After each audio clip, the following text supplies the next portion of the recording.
Pleasure to welcome you to this webinar and to thank you for taking the time to join us today. We are fortunate to have up to 70 registrants who from across Canada who are going to be joining us for this session. I don't think they're all online yet. And we expect to engage even more of your colleagues in the coming months, in addition to patients and pharmaceutical representatives as well. There was an introductory webinar for patients and industry representatives on January 19th.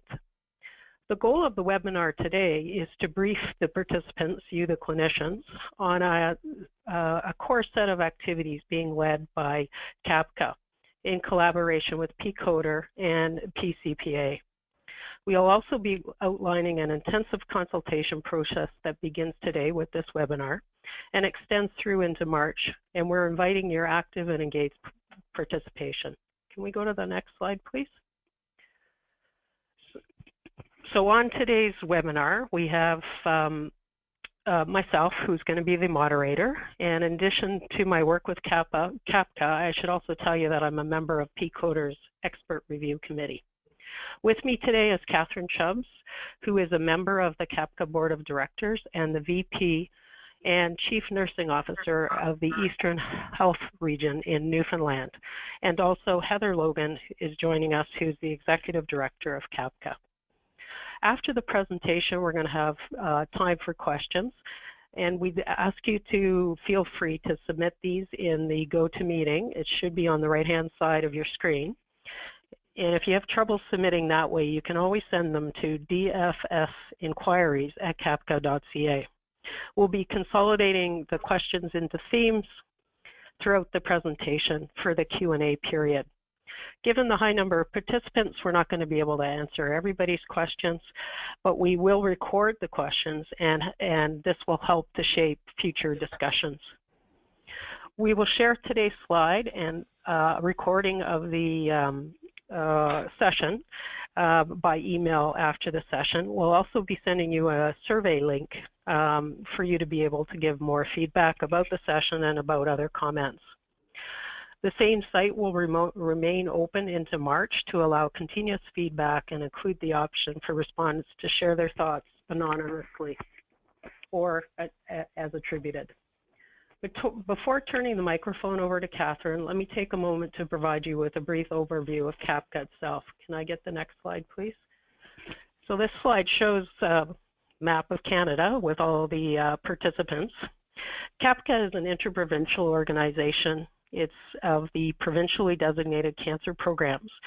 The CAPCA is governed by a board of 11, which includes the most senior leader responsible for the provincial cancer program, plus the CEO of the Canadian Partnership Against Cancer. You will see representatives from each of these entities listed on the sides of the slide. It is worth noting that CAPCA provides the only forum for the leaders of Canada's cancer delivery system to address common challenges and opportunities to enhance and strengthen the delivery of cancer care across Canada. We're also working closely with our other partners who are CADF, it's the Canadian Agency for Drugs and Technology in Health, and they run PCODER. It does the health technology review for cancer drugs, and I think most of you will be familiar with that. It makes recommendations to provinces and territories, except Quebec, to guide their drug funding processes. The Pan-Canadian Pharmaceutical Alliance is also one of our partners, and all 13 provinces and territories and the federally funded drug plans participate in PCPA, and they work together to negotiate with manufacturers to get the best publicly funded drug price. Finally, we work also with the Canadian Partnership Against Cancer, and I've mentioned them already. They're an independent organization funded by the federal government to accelerate action on cancer control for all Canadians. The next slide. So to start the content, I'm going to introduce the drug system we have currently and just walk you through it briefly. So if I could get the next slide. There are 4 main steps in the cancer drug approval process in Canada at this point. First of all, drugs go through Health Canada review and get a notice of compliance. Health Canada assesses the safety, the appropriate manufacturing processes, and evidence of clinical effectiveness from clinical trials and research. The next thing that happens is it's reviewed by PCODER or INES. INES is the Quebec equivalent for HTA assessment.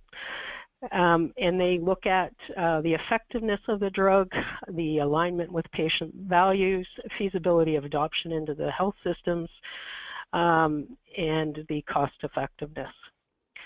INES does this for Quebec, and a recommendation is made, as I've discussed previously.